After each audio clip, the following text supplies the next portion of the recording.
Hello there and welcome to the Secrets of Organ Playing podcast. I'm your host, Vidas Pinkevičius.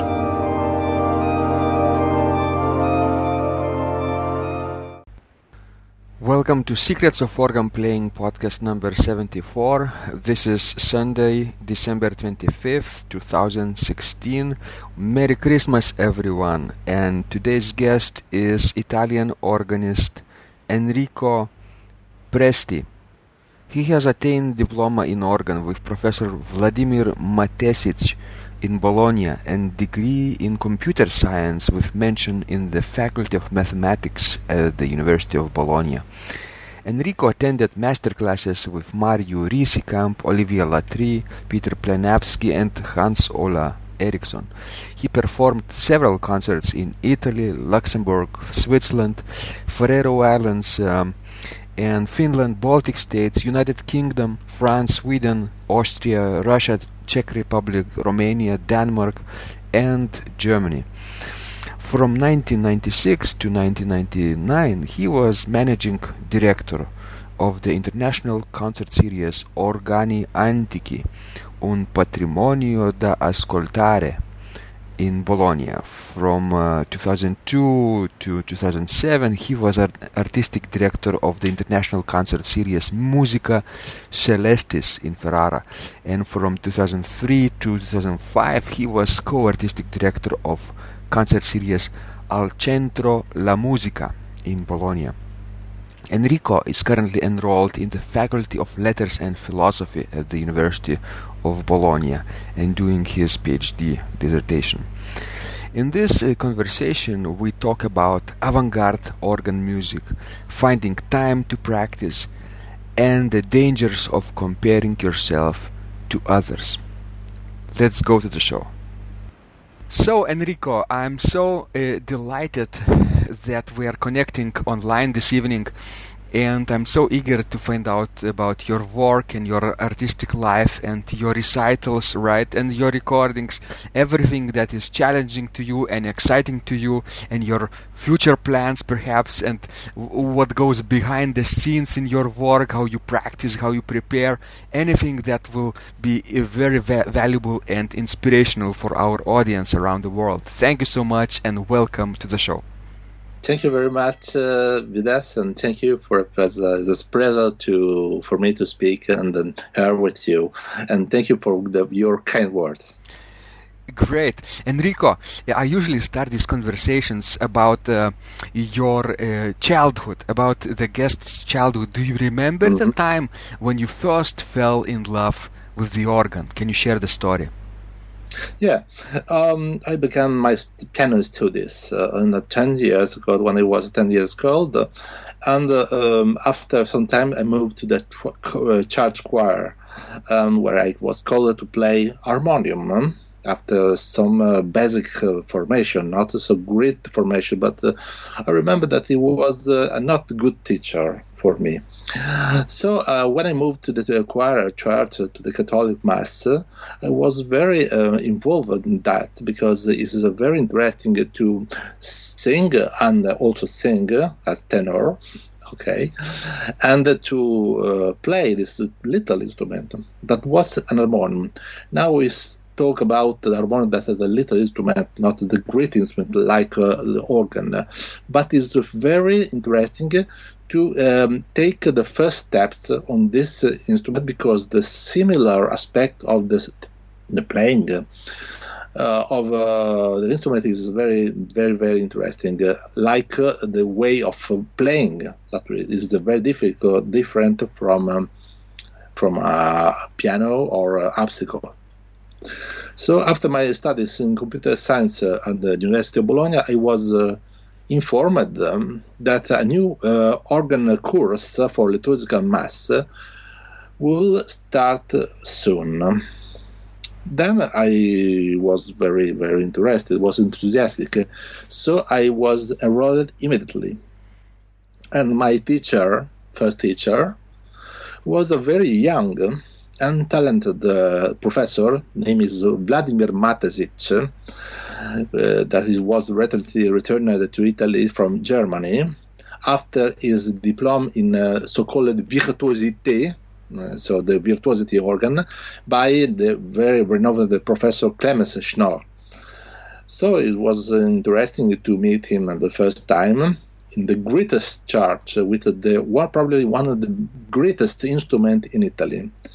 This is very interesting because probably is one of the greatest instruments, and it was part in this church not with no maintaining. So it's a very strange instrument. And when I was asked to play something about your repertoire, I played just the first Kyrie. The introduction on the Fiori Musicali, Messa degli Apostoli, Girolamo Frescobaldi. Right. So I try to play something. Okay, they say, okay, that is very good. You played. Of course, you have to correct something, but listen this one. And he played the first Prelude and Fugue, Opus 7 by Marcel Dupré. Wow! It was a very incredible. For me, it was the first time that he listened the organ like this. Sound is incredible. I see. So that's an amazing story. Do you remember, Enrico? What was the first piece that you played on the organ? Oh, probably I remember this piece. It's a piece from Walter, but it's not a so great piece. It's a little bit, of course.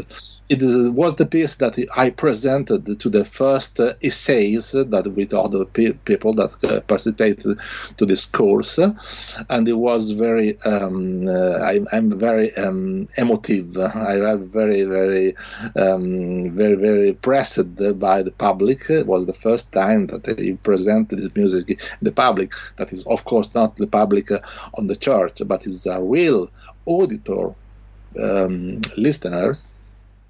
And it was very good.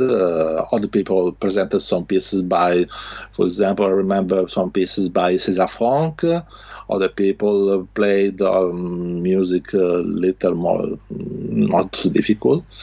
But it was the first performance. I remember one piece, that little piece by Johann Walter. Yeah, so basically chorale prelude probably, right, from Johann Walter. He wrote a number of them, especially for manuals only, 3 parts probably. Manual, and also for manual was a little intervention of the pedal. Pedals also, Yes, because the first step of the learning of the instrument was also to how is possible to play an instrument or the pedal. So there is a lot of manuals that speak in exactly how to play the pedal with the piano. Some trios, little trios, so it is very interesting to understand. And I was very, very interested in a way that is he correct every little error, not in the boring messages that no, you have not to make this one. No, this is not as helpful. That's the term, of course, that most of the teachers use with the pupils. But they say, okay, that is very good, but you have. And I tried this piece to the end, just to the perfection. So it's very, very Deutsch, right? As the term, the term that we Italians we say that is very correct, very interested. But he teach me a lot of how to play and to study without him. Right. So Enrico, you were also interested in computer science, right? At the time. Okay. All the time, right? Computers and organ. Do you know? Is pipe organ also a fascinating subject because you like computers? What fascinated about organ to you? Well, what is it is a very good question. I remember that the same question was posed by a journalist in Sweden when I how to play in Sweden in Östra Husby. I was contacted by a Sweden journalist. We talked like this moment, like by Skype, and he asked the same question. I think that this is not a real correlation between organ and computer, because computer is an exact science. When you have to make a program in computer, there are a lot of problems. This is probably the best aspect that you have to prepare music is something like to prepare a program, because program start with a little bit element that compose an entire program. But the first time that the program starts, it never works. So you have correct and work. Probably the way that I am used to prepare some programs and to create the construction was the similar aspect that I try to make my exercise and to study the pieces. This is very important because the time exercise comes from the Latin exercitium, so it's not a term that determines the way I have to study and to repeat, and so on. But there's some aspect of mental aspect of the music. Is a sort of devotion to the music. I'm not devoted to computer, of course. But I am very. I don't feel that the computer science and the organ studies are different in this sense. But for the other sense, is totally different.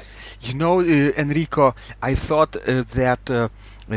At the time when Baroque music was created, right? For example, 300 years ago, organs were perhaps the most sophisticated human inventions, right? At the time, mechanical inventions, right? Absolutely. And now computers and related things are the most sophisticated things, right? So they both have in common, right? Only in different periods, right? Historical periods. 300 years ago, organ was like computer today. Right. Right. Yeah, I think that this is a very good question also, because the actual situation in Italy, when I started, of course, with the harmonium, but I saw a lot of concerts before that. There was an association, that is again this association, that is the curator of a lot of concerts in this area. I live in Bologna.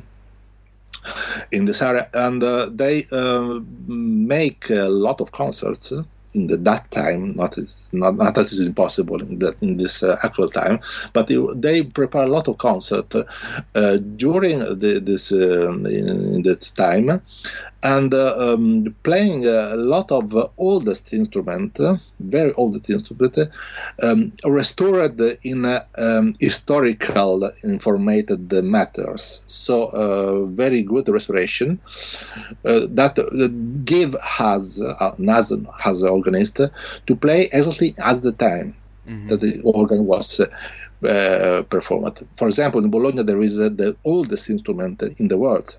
Right. Petronio. Some people say Gnosis Edition church in Switzerland. The others say that is the real organ is in Bologna. When I listened to the first pieces, I listened to something very, very ancient music. I was very fascinated by ancient music. I studied a lot of time music by Frescobaldi, by Bach, by Cavazzoni, for example, and Giovanni de Mac, and so on. But with the inspiration given my professor, Wladimir Matesic, I discovered new words, new time, especially the French Romantic period. All right. From Franck to Vidor, Vierne, Guillemot, and also Messiaen, and also the contemporary music, and also Langlais, that is a very interesting composer, performer. Right. Composed a lot of pieces for music, something like 50,000 pieces, 500 pieces, in his career. The music is a model little model, but remember the time when I played the ancient music. So you have the modern music that reproduce exactly not exactly, but you reproduce a lot of music that is composed century and century before. Mm-hmm. So there is two faces. The spectrum has two faces: the face of the ancient music and the face of romantic contemporary music. I prefer also to make some, sorry for the term, sandwich programs. Right. That is a program with it is composed by ancient music and contemporary music, ancient music and contemporary music, and so on. So it's quite interesting. Mm-hmm. So, Enrico, you're interested in ancient music and contemporary music, right? Do you also find inspiration in those composers to create something on your own and like compose music today, or you mostly perform? I mostly perform, of course, but I have a collaboration with contemporary composers when I'm studying the new piece that is composed this piece for me. Mm-hmm. The name is the composer is Elena Cattini, and the piece is the name The Call of the Sea. It's very interesting because it was commissioned by an organ, one of the best, probably one of the best important organ in the United Kingdom, in Oxford, the Queen's College. Right. It's a Frobenius organ. And as Frobenius organ has a composition like a Baroque instrument. So it is a contemporary music on a Baroque instrument. Mm-hmm, mm-hmm. But also this piece, I performed a lot of pieces like, for example, remember Passacaglia Ungherese by Gheorghe Ligeti. Right. Or Four Versets by Gheorghe Curtac. Beautiful music, very Webern music-like. And also I performed a piece, very, very interesting piece, like a piece of Gavin Bryars, for example. Mm-hmm. But I very try to make some program that is there is a fil rouge, that is the how music developed to get this climax. So I try to make this way. Right. But also I try to play music. Also, I have a concert in the 2018 in Rome, when I am called to play some music that the artistic director gave me the pieces. So I have to study the pieces, and this is important. Right. So, Enrico, when you study those pieces, contemporary music, for example, what is the most challenging thing for you? Rhythm, perhaps? For example, one challenge piece is the using like a performer, mm-hmm. Of course. There is an important aspect on the contemporary music, that is the gesture, the element that not are so strictly related to the performance. But I am not a virtuoso, of course. So I try to study these pieces, not so greatest difficulty, but have some interesting aspect that is not can be seen or not. For example, in the Four Versets by Gheorghe Curtac, the second piece, I remember there is some gesture, very pam pam. The changing of the manuals very, very fast. Right. And the dark. For example, I'm studying, of course, another pieces. This is very interesting pieces from Giacinto Scelsi. This is the Italian, very probably one of the best Italian composers in the 20th century. That his name is In Nomine Lucis. It's for the memory of Franco Evangelisti. He was a written composer in the Nuova Consonanza style, and use the two pedals and three manuals. And one aspect very interesting of this piece that is that you have to use a mechanical instrument, because the important is to not to pull the resistors completely, but middle. Middle, yes. So the sound is very strange sound, and you have to you need of course to have a sound registrant, because it is impossible to play this piece. For example, I played a piece, The Souvenir of John Cage. Yeah. It's not so difficult, but you have to change a lot of aspects of the resistation, the pieces, when you have to move the resistation. You have to choose the resistation during the piece. This is not a very fast piece, but you have to choose the way as is possible to perform the piece. This is not a difficult piece. Right. So you're talking about the half-drawn registers or stops, right? Yeah. A little bit, and you get those squeaky sounds, sort of ethereal and space-like sound. Maybe organ out of tune sounds, right? A little bit, and it's very weird and very strange, but very peculiar sounds. Audience sometimes have never heard these sounds, right? Yeah. When you draw the stop on the mechanical organ just a little bit and listen to the beginning of the sound, when the slider opens just a bit for the wind to come up to the pipe, just enough to make a sound, but not a prominent sound like C, D, E, but sort of in between of a sound and silence, right? That's what we're talking about. This is the song performing, like the movement. For example, John Cage was very strictly related to Merce Cunningham, and the Fluxus movement that is performing, the art is performing these pieces, and this creates some embarrassing aspect of the people that in most cases they say this is music or not music.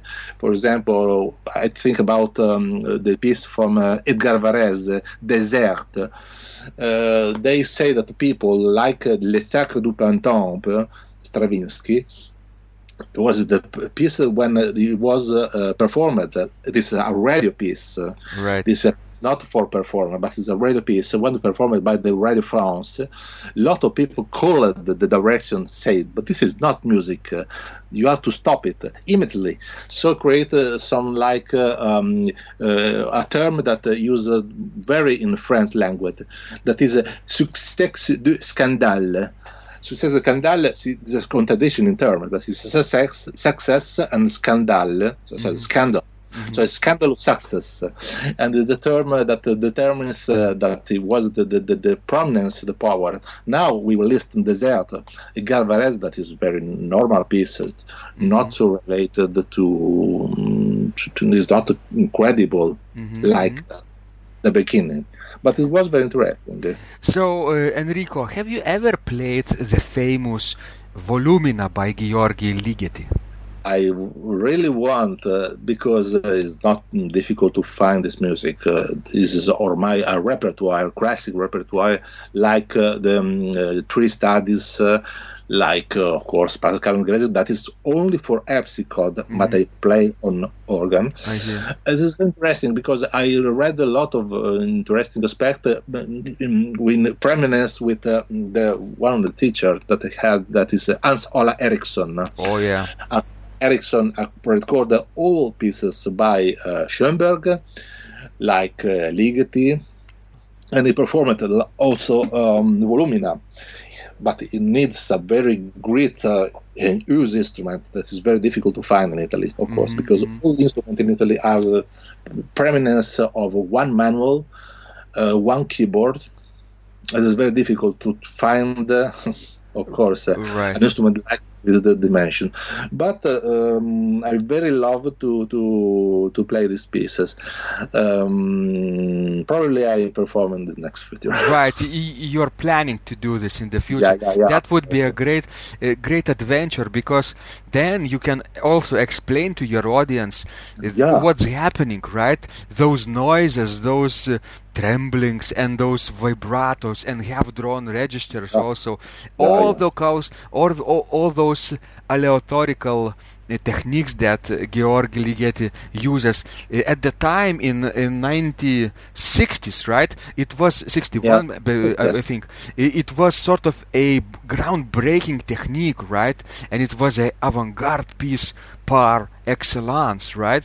And I remember listening to this piece in Sweden, in Gothenburg. Hans Davidsson performed it on the new copy or an instrument built in the style of North German Schnitger organ, 4-manual organ, completely mechanical. Even bellow treaters were mechanical, with pumping or with the foot. And he had 2 registrants, and all those intricate details were still possible to do on a mechanical organ tuned in mean tone temperament. Imagine that. Temperament. That is what was interesting. A lot of other pieces like Volumina was composed. For example, there is a piece that his name is Principal Sound by Morton Feldman. This is edited, of course, but it needs a lot of changement of registration, and is an open partition, like Opera Aperta by Umberto Eco. He said that it's not an opera that is performed like in one way, but you have to choose yourself the way as performer. A lot of pieces by Dieter Schnebel, and also I remember the famous, probably the most famous and hilarious pieces composed by Maurizio Kagel. Of course, the piece, the name, don't remember the Raga, Raschpfeifen, Serious Studies. This is very humorous, but this is a piece the name is Improvisation Ajoutée. It is very, very funny also to make the 2 results to make out to change totally the way of playing. This is a performance. This is a clown's way to play this instrument. So Enrico, very interesting. And I was going to ask you, when you play those avant-garde pieces, how does your audience react to it? How? Are they excited? Are they confused? Are they angry sometimes? Do they leave the church? Or do they still focused enough to hear the details? But usually when I play in some little audience, I played also for 3 persons or 4 persons. The first time was when I played in Fuglefjordur in the Faroese Islands. It was a beautiful instrument, but it was 5, 10 persons. I played some music by Cage, of course, and not people, of course, moved from the church. But if you play this music in Italy, for example, you have also Baroque music, also Renaissance music. All type of music. People, when listen that is boring music for more people, they left the churches, they hang the door, and so on. This is very unpleasant, of course. Speaking about the repertoire that is Cavazzoni, Merulo, Frescobaldi, and so on, because it's right interesting music, also performed in historical, informed restorations. This is it's a pity, of course. Right. But we listen that it is more similar to listen people that leave the church after 5 minutes in Western music that listen people that perform contemporary music. Now I can see that there is a little so-called niche, little people that follow our concert that I perform and also I organize in my. It is not a great church, but it is possible also to listen music. all different styles. So you are saying that some people are bored by Cavazzoni and Frescobaldi, those great masters of the past, right? But if you have your little, I don't know, fan club, right, who knows you, right, intimately, and they go to your every concert, right? And they know you personally, they could really listen not only to Cavazzoni and Frescobaldi and Di Ruta and Banchieri, but also to John Cage, right? And also to other great modern and contemporary living composers, right? Because they trust you, right? They trust you. That's right. Usually I don't ask to people when play here in Bologna and so on to play this contemporary music. Also for some rights registration is possible also to play this music, but you have to pay a lot of money because the composers are still living. For example, I play some Arvo Pärt music because I'm very closer to Estonia. Right. You know, every year I perform in Estonia. This is my second land, I can say. And the professor that gave me the great opportunity to play music was Marju Riisikamp. This is I have some organist, harpsichordist, pianist, probably one best in the world, that she play Italian music. Was formed by Christopher Stambridge. Right. So it's very state of art of the music. And when I invited these people, I usually play also one piece of Arvo Pärt, one piece of Peter Suda, another great Estonian composer. But I don't play all the music. I very like to play Čiurlionis, of course. Right, Lithuanian master. Because I performed one time in Vilnius, I remember, 2 years ago, in the Evangelical Lutheran Church. It's a beautiful Kleist organ. Yes, two but manual. I performed some Italian music. This is very strange music. This is the music of Ottorino Respighi. You know probably the name of Ottorino Respighi for the symphonic pieces. But this is a very interesting three preludes that go in the way as something like Reger, something like Bach. This is very interesting. Very polyphonic, but chromatic in a way also. Very romantic harmonies. Great. So, Enrico, how do you start preparing for these performances? What do you do the first? Do you write fingering or pedaling or registration? How do you memorize pieces? What is your practice look like? Well, I don't memorize absolutely these pieces because, as you know, when Gustav Leonhardt died, he said that he played also all time with the partition, also for harpsichord. This is very interesting because he played Bach a lot of time. This was not the first time, but he played all time with the music. When I try to make some, when the piece is very difficult for my opinion, I try to play very slow with hand and pedal. Yes. Take a lot of time. Right. I'm very, in most of the cases, because I'm working, of course, not as organist, but I work also in my first work as a computer scientist, I have little time every day to study 3-4 hours in a day. Right. By the night is not so simple, of course, to arrange the two words. So some cases I say, okay, this is not good. We'll go to sleep. And some of the cases I say, well, this is very good way to fingering. I wrote all the music fingering, all music. I wrote with my pencil in the music. I try to remember music. So the study of new pieces take a lot of time or little time, depends on the music. But I have to make a correlation between the time that is spent in music and the time that I have to concert, because next year I have something like 10, 12, 15 concerts all around the world. Yes. So I have to economize. Yes. and time is very, very scarce resource today, right? And people also struggle to find time for practice. And Enrico, how do you find time for practicing today?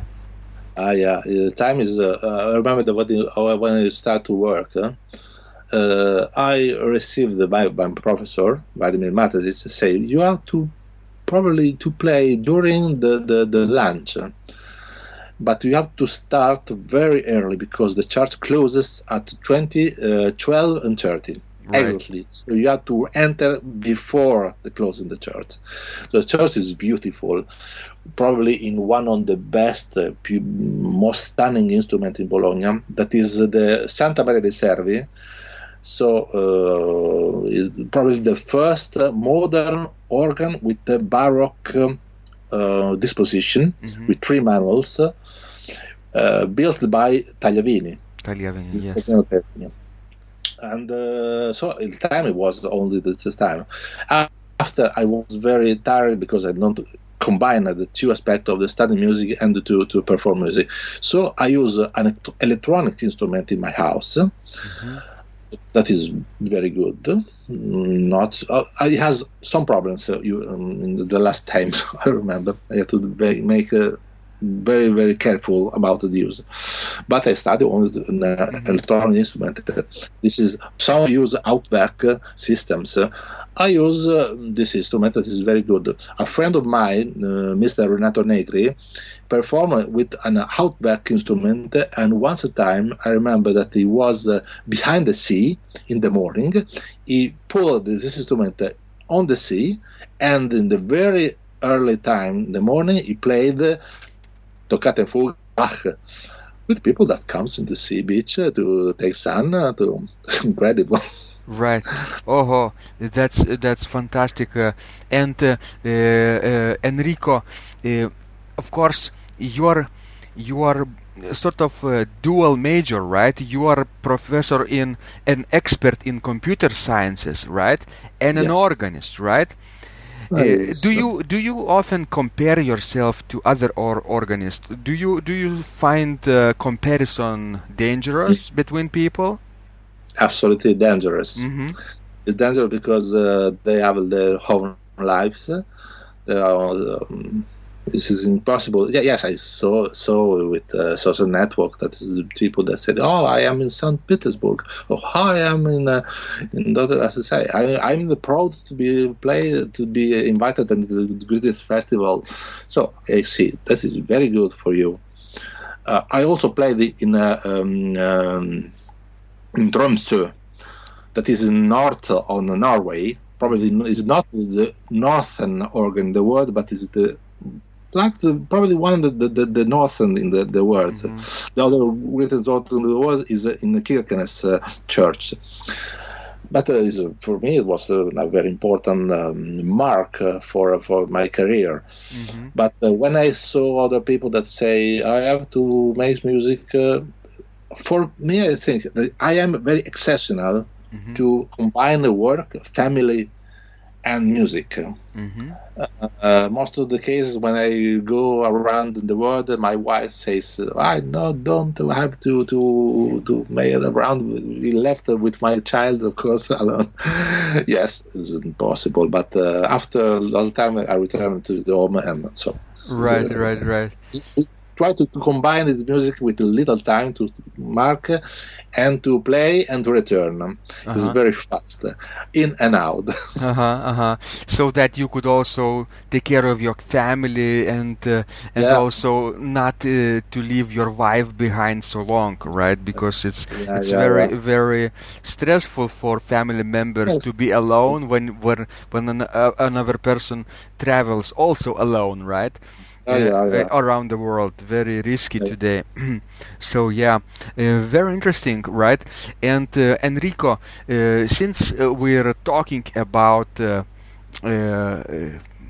around Christmas time, right? We'll be publishing this conversation exactly on Christmas Sunday. So what are your plans for playing Christmas music this year? Are you playing some Christmas carols or you have other plans? Well, I don't play music in my city because I'm not and I have no time, of course, because I have the time for me is to prepare music for the concert. So I never play because, as you know, Italian organists are never paid by anything. This is a very strange aspect. Of course, if you study violin or clarinet or piano, the same aspect, because if you don't have the free maker, you have the freelance activity, like founding the concert, propose a concert, write in various languages, and every day you have to spend your time to finalize your aspect, to send them program. So I don't have any time to play Christian music. Well, I remember some little pieces that he played a long time ago, because I was also for a little time involved as a church organist, but it's also for 2 years.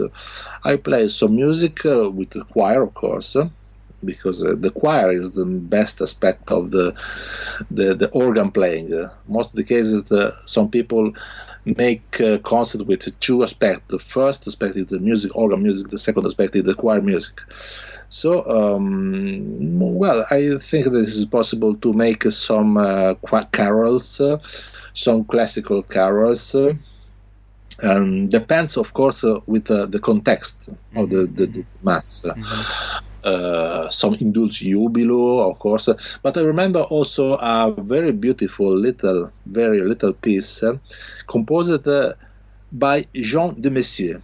Right.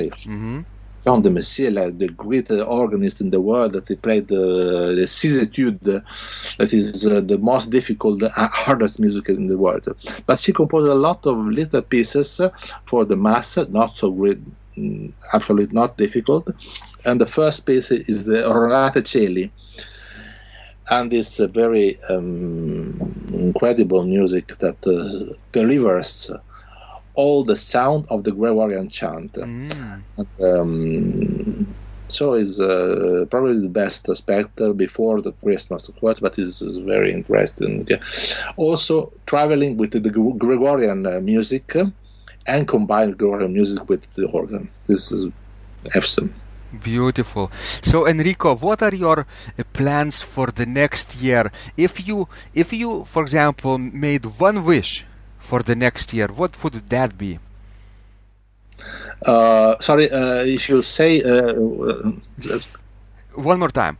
If you had just one wish for the next year, for 2017, what would that be?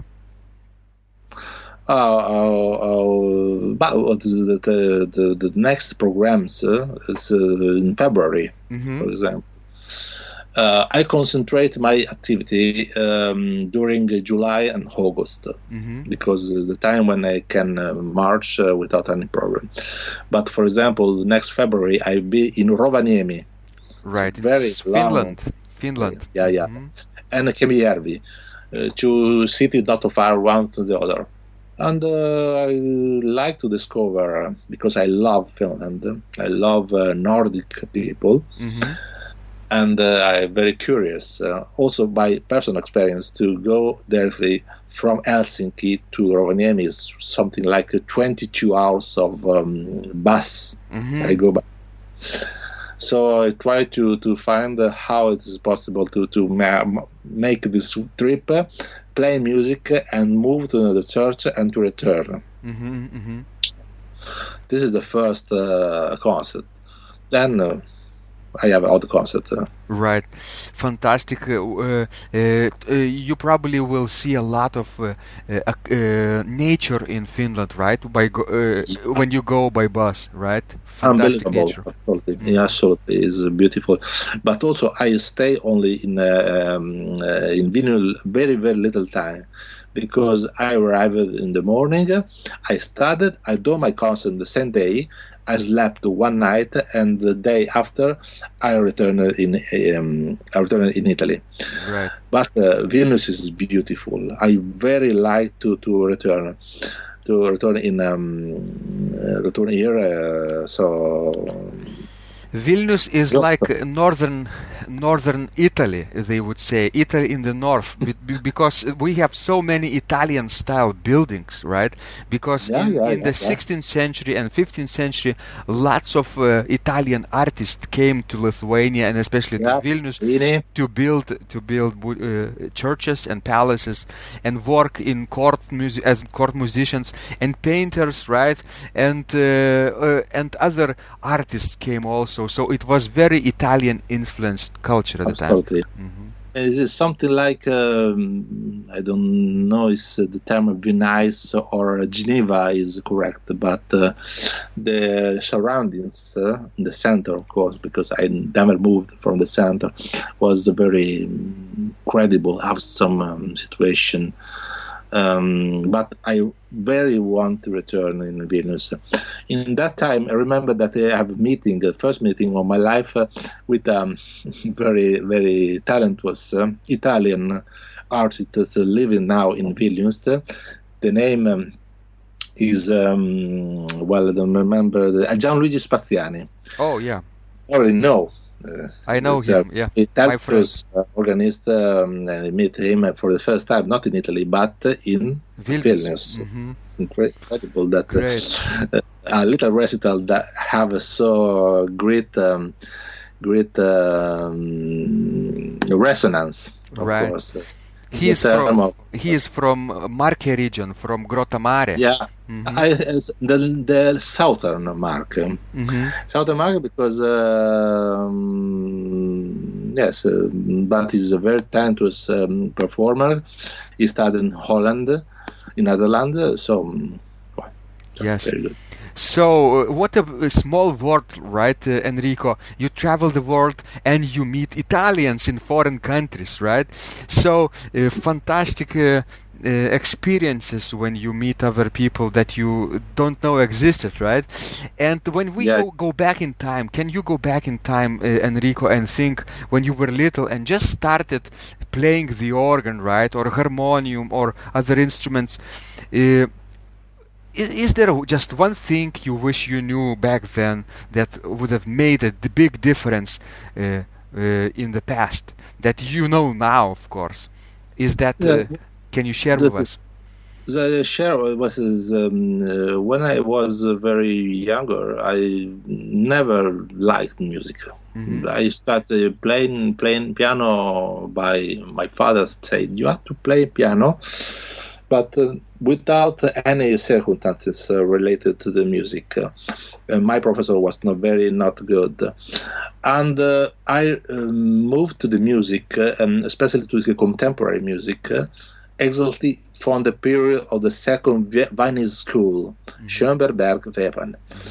This is Ericsson for me. The first concert that I listened, complete concert that I listened was the violin concert by Alban Berg. I was very fascinated. And then Pierrot Lunaire by Schoenberg.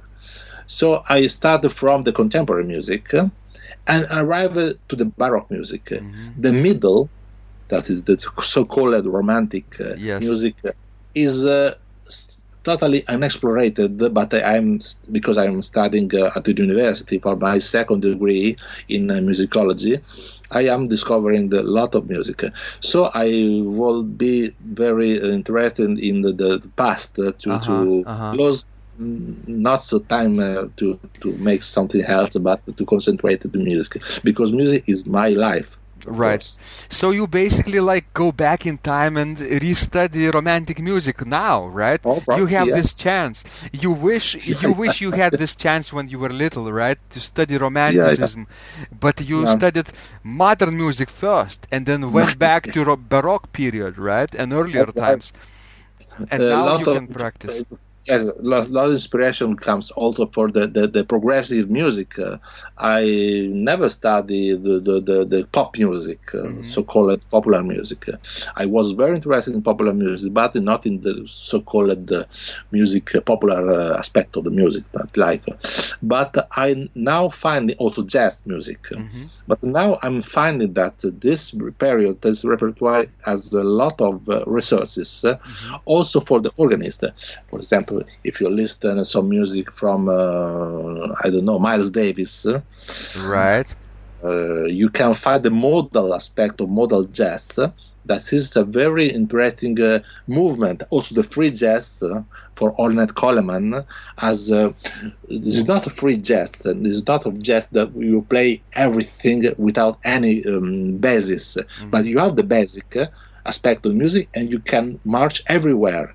Right. For me, it's natural to think music like, for example, the improvisation. The very great aspect. I like very much to improvise. I am not a great improviser, like the French school, of course.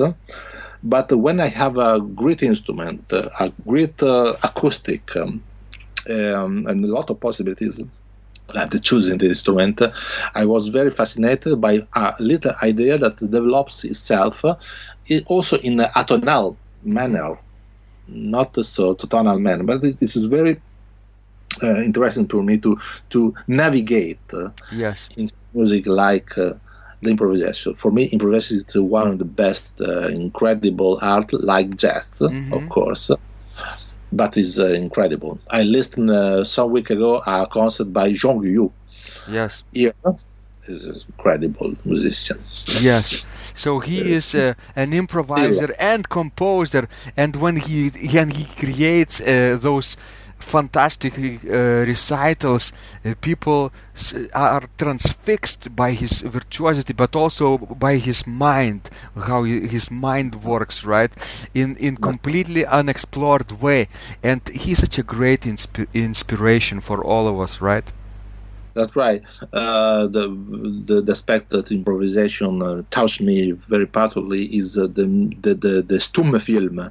It's so the silent film, when you see the films and you see and you perform, is something incredible. I very wanted to arrive with a lot of time, because improvisation is a very hard time. You have to study every day, and probably it's necessary also to play 15 minutes a day, with some chords like Messiaen, of course, like you. I listen to your beautiful improvisation. Thank you. Of course. Thank you. It's very awesome improvisation. And probably not necessary to study a lot of time, but you have to study every day, every day, and listen also other improvisation. Yes. First, second aspect. And the third aspect is to move your mind to the improvisation. A lot of organists, they don't improvise. Actually, no, don't improvise because it's impossible. But for example, a great organist today, Edoardo Bellotti, was a teacher also in Eastman College and in Trossingen, is improvising in the Baroque style. Yes. Really, really, it is incredible to listen Baroque music performed at the time with the chord, the aspect of the ancient music reproduced in new pieces. Right. Eduardo is a master at polyphonic improvisation. Yes. Incredible. Yes. So what a beautiful advice you are giving, Enrico, to our organists around the world, to practice every day, right? Just a little bit, but to never miss a day, right? At least 15 minutes a day, and to improvise a little bit, to explore new horizons, and to listen other music, right? Find inspiration in other improvisers' work. What a beautiful inspiration you are. And of course, listeners would like to know more about you. Can you give our listeners a link where they can find you and your work online? Well, I started very recently to record some music probably by a little recorder, not so sophisticated, but now it's possible to make without an iPhone, to make some registration and to put the registration on the internet. So you can see some little works that I recorded by YouTube. There is a channel with my name, and there is some music, the same music in SoundCloud. I don't have any registration now, but I think in the future to collect some interesting pieces to make some recording. I don't know when, but when you, for example, perform a new CD, you have to propose something original. Or you are a master of Bach or master on Franck or Messiaen and so on, or you have to make a new exploration of music in unknown repertoires, for example, temporary repertoire, for example, but also some work that is not so very work that people know, but nobody in Italy know this work that he performed. For example, this year I performed Respighi, I performed Satie, I performed a local composer of my city. That name is Antonio Certani. It's a beautiful piece in the post-romantic style. I perform L'Anglais. I perform Arvo Pärt. So it is creating a problem in this way is a very exciting aspect. I am very happy because when I propose a program, I listen the needs of the people that ask me for some music, but I perform only the music that I prefer. Don't play some Maria Schubert and something else.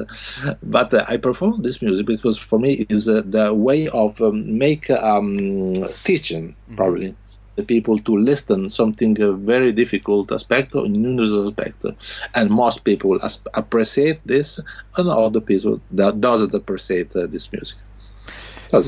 Thank you so much, Enrico. I will make sure I'll add a link to your SoundCloud channel and YouTube channel to the description of this conversation, so that people who are interested in finding out more about you and your work could click and visit your channels. Thank you very much. It was a very great pleasure to speak with you, with a competent person and very good performer like you are. Thank you. Have a tremendous success next year. Stay healthy and be brave in creativity. Thank you very much. In bocca al lupo, on say in Italy. Great.